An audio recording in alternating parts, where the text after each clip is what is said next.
tayo sa opisina ng ating mahal na kukuha tayo ng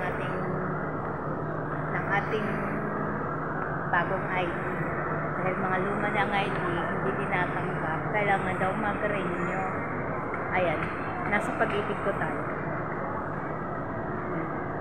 Pag-ibig Center po yan. Kukuha po tayo ng ID. Lahat ng ID ay babaguhin po natin. Matagal pa na proseso ang gagawin. Madaming pila. Hindi madaming pila. Mahaba po ang pila.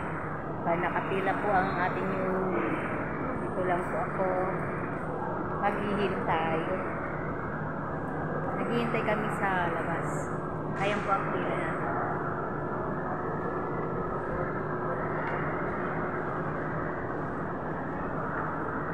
natin. Wait lang tayo.